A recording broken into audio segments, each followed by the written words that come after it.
Hey, this is the World Advice Channel 2. What I want to talk about today is the topic of the problem with the right wing ideology. So, for this video, I will discuss on a fundamental level the problem with the right wing ideology. As I've noticed, the right wing ideology is fundamentally flawed for quite a few reasons. But for this video, I'll discuss the two biggest flaws of the right wing ideology, okay? In a simple and straightforward way so anyone can understand it, okay? So, now that I mention that, let's get started. So when it comes to the problem with the right wing ideology, which I'll be using America as an example for this video, okay? The first fundamental problem with the right wing ideology is simply down to the fact that the right wing ideology emphasizes the idea of every region, or in the case of America, like I was saying before, I use America as an example for this video, the idea of every state having its right to make its own laws and not necessarily having to follow the rules set by the government, the main government itself, which is very problematic because the truth of the matter is, if there's a crisis going on, for God's sakes, for crying out loud, like we kind of got a little taste of for COVID. And trust me, if you think COVID's the worst disease out there, you'll definitely be mistaken. There's way worse diseases that could kill easily 20-25% or more of the people who get the sickness, okay? Like shit like that, for example, okay? That is the truth here, okay? So there are worse diseases out there. What if we had a pandemic, like I was saying, God forbid, you know, for crying out loud, we had a pandemic that had like a 20-25% fatality rate, or we had a war and we desperately, like, really needed to make sure as much resources are taken to be given to this war. Like, let's just say, for example, maybe some nation is planning to invade America or some top U.S. allies. So, of course, they have to do everything in their power. The American government, of course, I'm referring to, to make sure this doesn't happen. What happens when people could just simply say, well, we don't want our state to be involved in this particular situation or something, so we're not going to dedicate resources, or even, like I was saying prior, a disease crisis, happening, and some states say, well, we're not going to shut things down. We're not going to create a quarantine for our state or something like that, like we even saw with COVID 19 or just any crisis for that matter. And that's the biggest problem with, or at least one of the main problems with conservatism is that it teaches people that every state has the right to make its own decisions, which is so stupid. Because if you really want to solve a problem, sometimes, specifically if it's a fucking crisis, for crying out loud, you're obviously going to want everybody to play their role because it's the same nation anyway. And obviously, what you do in one part of the nation is going to affect the other nation.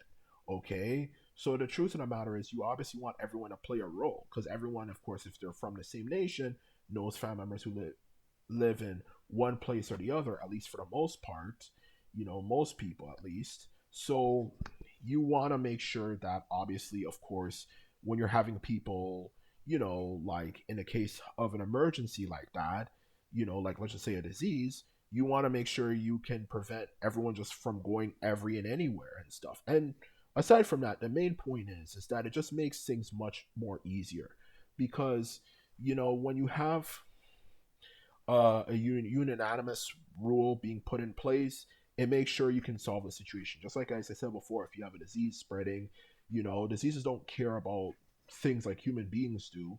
Okay, if we have some states saying we're going to close everything and some other states saying we're not going to close everything, and someone from that state who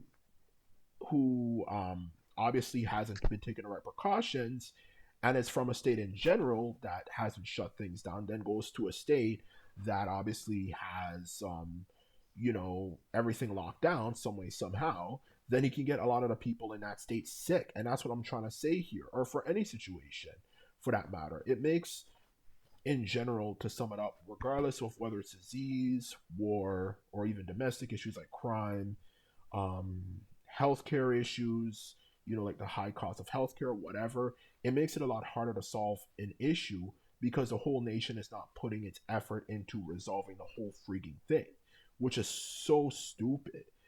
I know people say, who are the right wingers will always make the argument, well, it's to prevent the government from having too much power. But that argument is so dumb. There are other ways you can prevent the government from having too much power. Besides, it's a democracy anyway. You can have people have the ability to voice their opinion, through the internet, like I'm doing right now, to fully say, okay, the president is now saying he's going to do this and he's going to do that and he's going to do this, he's going to do that.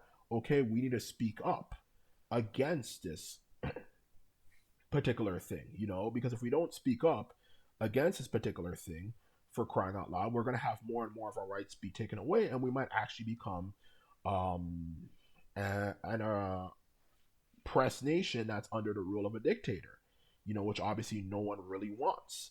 So common sense is going to indicate when we already have the ability for people to speak up freely through the internet and stuff like that, we don't really need to have this idea known as states' rights in the first place. Because, like, what exact purpose does it freaking serve? It's just outdated. It doesn't really make sense, and there's no need for it. And that's the first biggest problem with conservatism. It teaches people the idea of states' rights, or on a global level, regional rights, whatever you like to say, you know, which is problematic because it makes it harder to resolve problems within your nation. Okay, whether it could be whatever nation is conservative, or in the case of America, instead of calling, you know, of course, it a region, they call it a state. Whatever, it's the same thing. Whatever, or throughout the world, wherever there's the right wing, for crying out loud, whatever nation is right wing to be more exact, that way of thinking is fundamentally stupid and wrong and will just cause more problems. Okay, so that's the first problem with conservatism. Okay, and the other problem with conservatism, to explain this in further detail, is the problem with its fundamental ideology. Okay, is that their main motive is to keep things the same. And the truth of the matter is, when people try to keep things the same, I've always noticed this one thing about life, okay? The more people try to keep things the same, the more likely you encourage there to be an opposition that is more radical than they probably would have been if you didn't try too hard to make things stay the same. And the thing is that when those people become successful, they take things way too far. And when it comes to conservatism, its mindset about trying to keep things the same, the more they try to make things the same, the more things are actually going to change in a radically different direction that might not necessarily be the best direction, okay? That is the truth of the matter, okay? Because the truth about life is things in life always have to change, okay? Things are always evolving, like technology, is always evolving, entertainment is always evolving, economic systems is always evolving, and just in general knowledge of anything for that matter in general is always evolving. For everything put together, all those things I mentioned, when it comes to what category to fall into, main category, it's knowledge. And knowledge is always evolving. Okay? So things always have to change. Okay? And I understand the idea that sometimes you kind of want to keep some things the same.